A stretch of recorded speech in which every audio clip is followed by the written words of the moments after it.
Recording. Okay, so once again, good morning to all of you.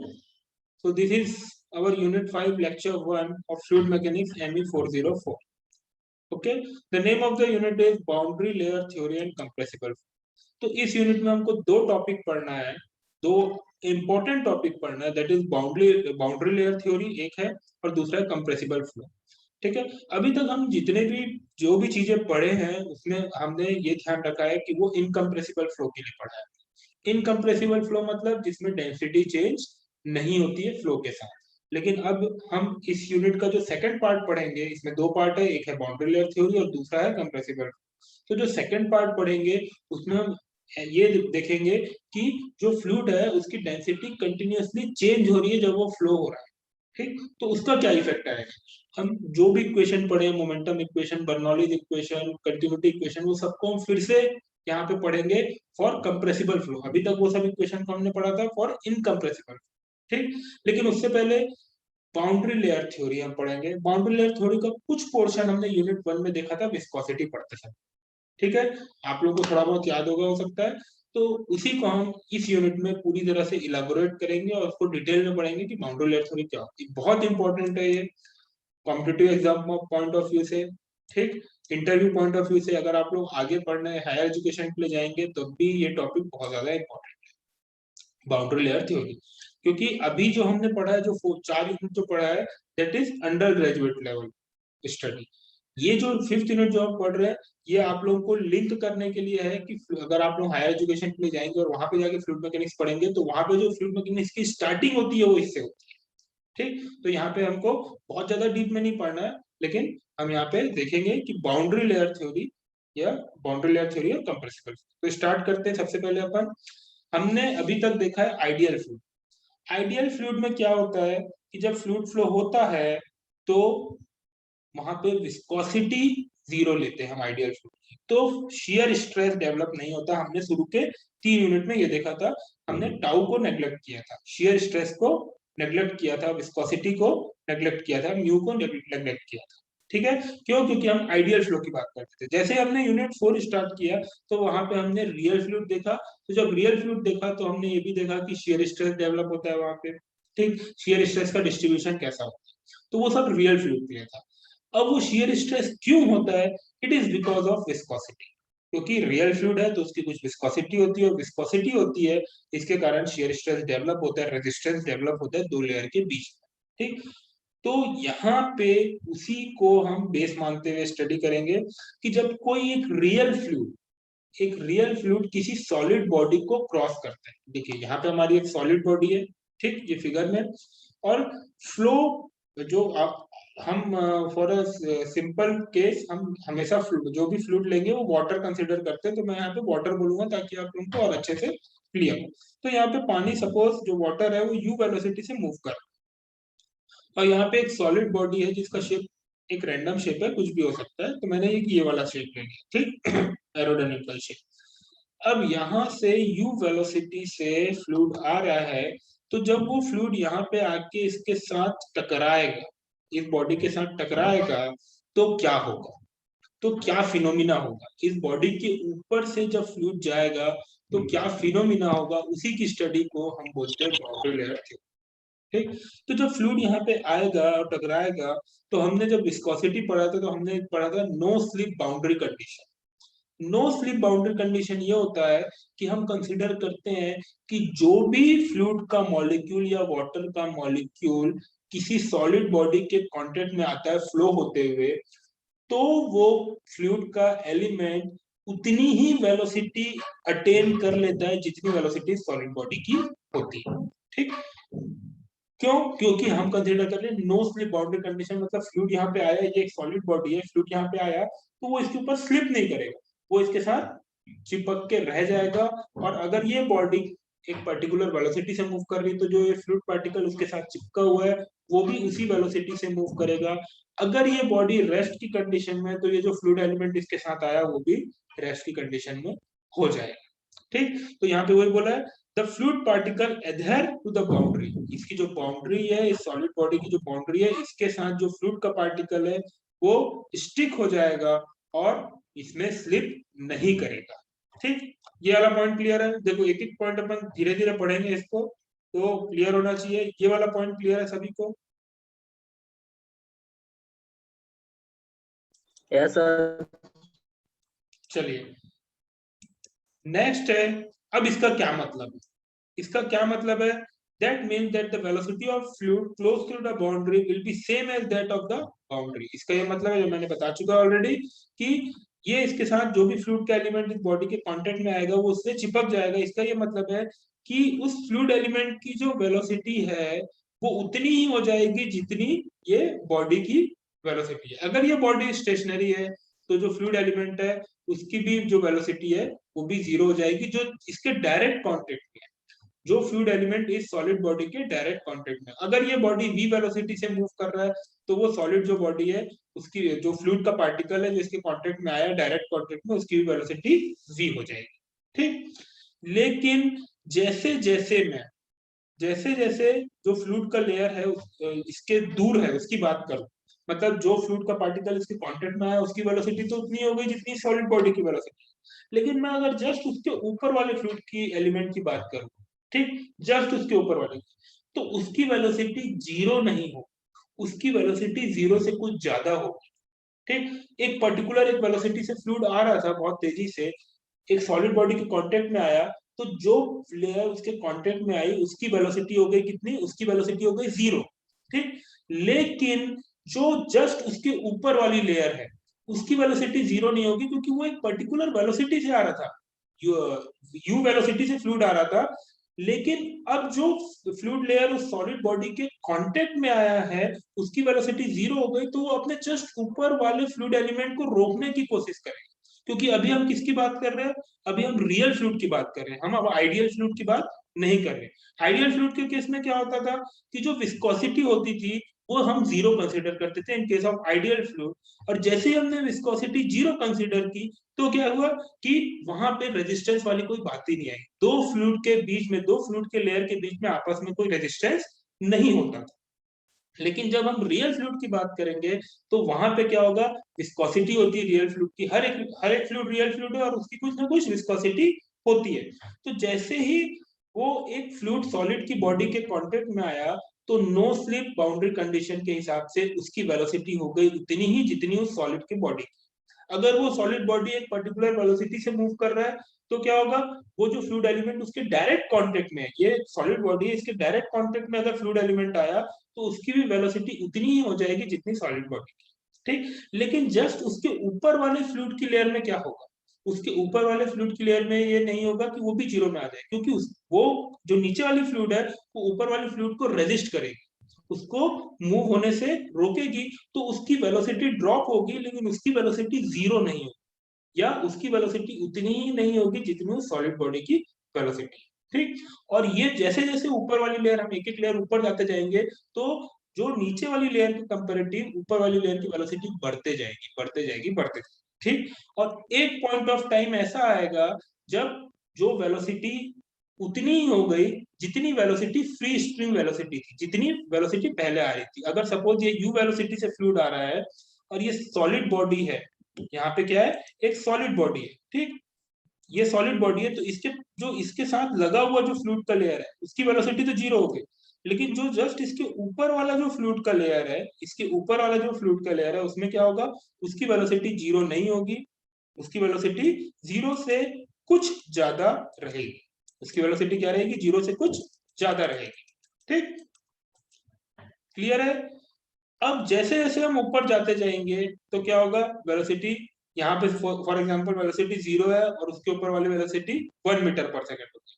हम consider कर रहे हैं फॉर एग्जांपल ये जो u है, ये जो फ्री स्ट्रीम वेलोसिटी वो 10 मीटर पर सेकंड से फ्लूइड फ्लो हो रहा है। ठीक, अब यहाँ पे जो सॉलिड बॉडी के कांटेक्ट में जो फ्लूइड आया उसकी वेलोसिटी जीरो हो गई, जस्ट उसके ऊपर वाली लेयर की वेलोसिटी सपोज 1 मीटर पर सेकंड है, उसके ऊपर वाली लेयर की वेलोसिटी 2 मीटर पर सेकंड है। ऐसे जैसे जैसे हम इस सॉलिड बॉडी से दूर जाते जाएंगे वैसे वैसे क्या होते जाएगा? वेलोसिटी बढ़ते जाएगी, वेलोसिटी बढ़ते जाएगी, और एक पॉइंट ऑफ टाइम आएगा कि एक लेयर की वेलोसिटी उतनी ही हो जाएगी जितनी वेलोसिटी फ्री स्ट्रीम जो पहले फ्लूइड आ रहा था उसकी वेलोसिटी थी। ठीक है, क्लियर है? इतना इतना क्लियर है? Yes sir. अब इसका क्या मतलब हुआ यस सर। कि सॉलिड बॉडी में के पास अगर कोई फ्लोइंग फ्लूइड कांटेक्ट में आता है तो वहां से लेके सॉलिड बॉडी के कुछ दूर तक वेलोसिटी ग्रेडियंट बन जाता है। वेलोसिटी ग्रेडियंट मतलब विथ डिस्टेंस, उस सॉलिड बॉडी के डिस्टेंस के हिसाब से वेलोसिटी क्या हो रही है, कंटिन्यूअसली चेंज हो रही है। वेलोसिटी चेंज हो रही है, ठीक, चेंज हो रही है मतलब जीरो से लेके फ्री स्ट्रीम वेलोसिटी तक वेलोसिटी चेंज हो रही है, layer by layer, layer by layer. तो वहां पे क्या हुआ, वेलोसिटी ग्रेडियंट आया, du बाई dy। जैसे जैसे हम इस बॉडी से दूर जाते जा रहे हैं वेलोसिटी बढ़ते जा रही है, जैसे जैसे हम इस बॉडी के पास आते जा रहे हैं वेलोसिटी कम होते जा रही है। और एक पॉइंट आया जहां पे वेलोसिटी उतनी ही हो गई जितनी फ्री स्ट्रीम वेलोसिटी थी, ठीक। The velocity variation from zero to free stream velocity takes place in a narrow region। अब ये जो जीरो से लेके जो वेलोसिटी मेन वेलोसिटी तक आ रही है वो बहुत ही छोटे सी जगह में होती है, ठीक है। वो हमको समझ में भी नहीं आती, वो हम अगर उसको देखने जाएंगे तो वो हमको क्लियर भी नहीं होगा कि ऐसा कुछ हो रहा है, ठीक। क्यों? क्योंकि उस जो सॉलिड बॉडी का इफेक्ट बहुत थोड़ी सी जगह में होता है, बहुत नैरो रीजन में होता है, बहुत छोटी सी जगह में होता है जहां पे वेलोसिटी जीरो से लेके अपनी फ्री स्ट्रीम वेलोसिटी अटेन कर लेती है, ठीक। इसी नैरो रीजन को हम बोलते हैं बाउंड्री लेयर। इसी नैरो रीजन को, बहुत पतले से लेयर को हम बोलते हैं बाउंड्री लेयर। और जो स्टडी इस बाउंड्री लेयर में हम करते हैं उसको बोलते हैं, जो थ्योरी इस बाउंड्री लेयर में होती है उसको हम बोलते हैं बाउंड्री लेयर, ठीक है। क्लियर है? एक सॉलिड बॉडी है, एक फ्लूइड आ रहा है फ्लो होते हुए एक पर्टिकुलर वेलोसिटी से, जैसे ही वो फ्लूइड इस सॉलिड बॉडी के कांटेक्ट में आएगा वो उतना ही वेलोसिटी गेन कर लेगा जितना सॉलिड बॉडी है। अभी के केस में हम क्या कंसीडर कर रहे हैं कि ये जो सॉलिड बॉडी है ये स्टेशनरी बॉडी, तो जो फ्लूइड इसके कांटेक्ट में आएगा उसका वेलोसिटी उतना ही हो जाएगा जितना इसका बॉडी है, तो वो भी जीरो हो जाएगा। फिर उस फ्लूइड जो इसके डायरेक्ट कांटेक्ट में आया उसके जस्ट ऊपर वाले फ्लूइड की वेलोसिटी थोड़ी कम होगी, ठीक, थोड़ी थोड़ी जीरो से बढ़ेगी, फिर उसके ऊपर वाली लेयर और बढ़ेगी और बढ़ेगी, और एक पॉइंट ऑफ टाइम आएगा कि वेलोसिटी उतनी हो जाएगी जितनी की फ्री स्ट्रीम वेलोसिटी था। तो जहां तक हमको वेलोसिटी ग्रेडियंट मिल रहा है, जहां पे हमको वेलोसिटी ग्रेडियंट मिल रहा है, जहां पे वेलोसिटी वापस से उतनी ही हो गई जितनी पहले थी, उस रीजन को हम बोलेंगे boundary layer. The narrow region is called boundary layer. Clear है?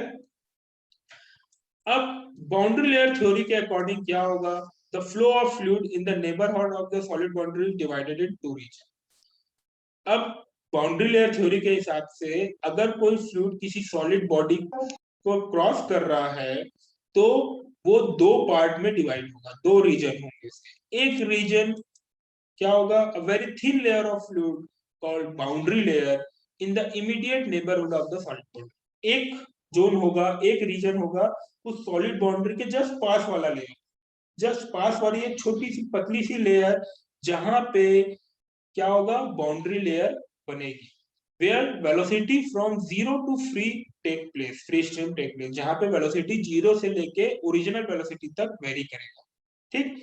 उस रीजन में, उस जगह में जहां पे वो बाउंड्री लेयर बनेगी वहां पे वेलोसिटी ग्रेडियंट होगा, मतलब वेलोसिटी कंटिन्यूअसली चेंज होते रहेगी।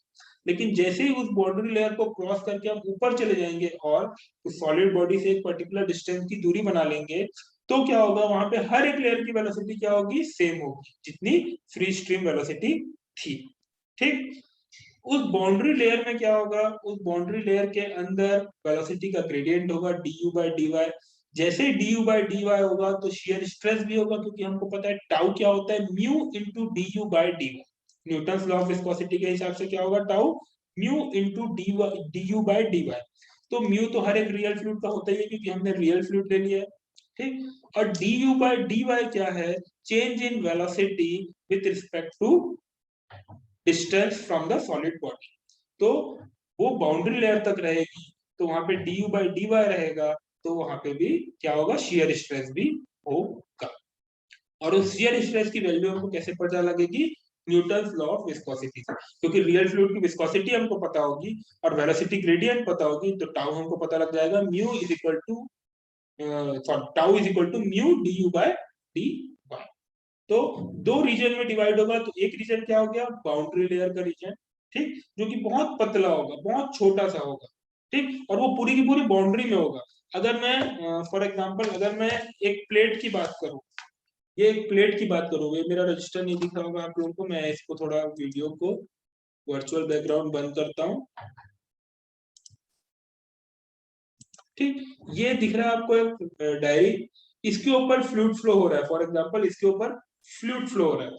तो ये बॉडी स्टेशनरी है, तो जो फ्लूइड इसके डायरेक्ट कांटेक्ट में आएगा वो पूरा का पूरा क्या रहेगा, इसके ऊपर जीरो वेलोसिटी रहेगा। लेकिन जैसे जैसे हम इसके ऊपर जाते जाएंगे, जैसे जैसे इसके ऊपर जाते जाएंगे वेलोसिटी बढ़ते जाएगी। और फॉर एग्जांपल इतनी दूरी में आने के बाद क्या देखा हमने कि वेलोसिटी उतनी ही हो गई जितनी फ्लूइड की वेलोसिटी पहले थी। तो ये जो डिस्टेंस है, ये जो वर्टिकल डिस्टेंस है बाउंड्री से, उसको हम बोलेंगे हमारी बाउंड्री, उसको हम बोलेंगे बाउंड्री लेयर, क्योंकि यहाँ पे इतनी दूरी तक ही इस प्लेट का इफेक्ट है, क्योंकि ये प्लेट की वेलोसिटी जीरो थी और इतनी दूर तक उसका इफेक्ट आ रहा है कि वेलोसिटी जो पहले थी उतनी नहीं हुई। जैसे उसकी वेलोसिटी फ्लूइड की वेलोसिटी पहले जितनी हो गई, तो हम बोलेंगे कि वो अब इस प्लेट के इफेक्ट से बाहर हो गया, तो वो हमारी बाउंड्री लेयर से बाहर। ठीक, तो दूसरा जो रीजन आएगा, जो दूसरा रीजन आएगा वो होगा उस बाउंड्री लेयर के बाहर का जितना भी फ्लूइड है, जितना भी फ्लूइड फ्लो हो रहा है, where velocity remains constant and equal to free stream velocity, जहां पे वेलोसिटी में दो लेयर के बीच में वेलोसिटी में कोई डिफरेंस नहीं रहेगा, जो वेलोसिटी फ्लूइड की पहले थी उतनी ही वेलोसिटी रहेगी, और वहां पे वेलोसिटी ग्रेडियंट भी नहीं रहेगा, ड्यू बाय dy नहीं रहेगा, क्योंकि डायरेक्शन के हिसाब से वेलोसिटी चेंज नहीं होगी। अगेन ये प्लेट में इतनी दूरी तक वेलोसिटी चेंज हो रही थी, लेकिन इसके बाद वेलोसिटी चेंज नहीं होगी, तो यहाँ पे जो ऊपर जो भी फ्लूइड फ्लो हो रहा है उसमें दो लेयर के बीच में सेम वेलोसिटी है, तो du by dy क्या हो गया, जीरो। जैसे ही du by dy जीरो हुआ, टाउ भी जीरो हो गया, shear स्ट्रेस भी जीरो हो गया। ठीक है, तो ये था हमारा जो दो रीजन, टू रीजन जो कि रहता है, एक है बाउंड्री लेयर रीजन जिसको हम एक्टिव जोन भी बोलते हैं, एक्टिव जोन, और दूसरा होता है बाउंड्री लेयर के बाहर का रीजन जिसको हम पैसिव जोन भी बोलते हैं। अभी देखिए, मैं आज एकदम थोड़ा सा इसलिए पढ़ा रहा हूँ आप लोगों को, आज इतना ही पढ़ेंगे अपन, और इसमें कुछ डाउट आपको है तो पूछिए, क्योंकि अगर ये चीज समझ में नहीं आ रही है तो आप लोगों को आगे भी कुछ समझ में नहीं आएगा इस यूनिट। ये थोड़ा सा टिपिकल यूनिट है, मैं ऑलरेडी आप लोगों को बता चुका हूँ। ठीक, तो इसमें अगर कुछ डाउट है तो आप लोग पूछिए। आज मैं इतना ही पढ़ाऊंगा और अटेंडेंस में आखिरी में लूंगा, तो कोई जाएगा नहीं। ठीक है, कोई भी जाएगा नहीं।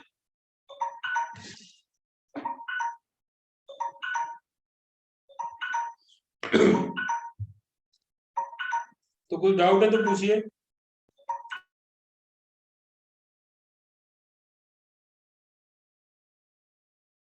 हाँ, सबको सब समझ में आ गया?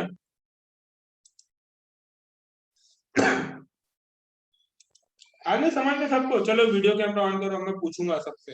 अब देखिए, अटेंडेंस आज लूंगा मैं, अच्छे स्टूडेंट है तो कोई जाएगा नहीं।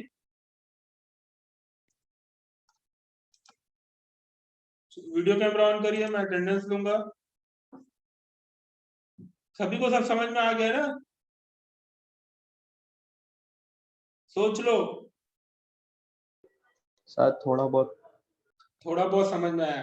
ठीक है, तो अब कल की क्लास में देखो 28 लोग आए हैं, कल की क्लास में भी सभी आइए, क्योंकि बहुत इंटरेस्टिंग चीज है, बहुत मजा आएगा पढ़ने।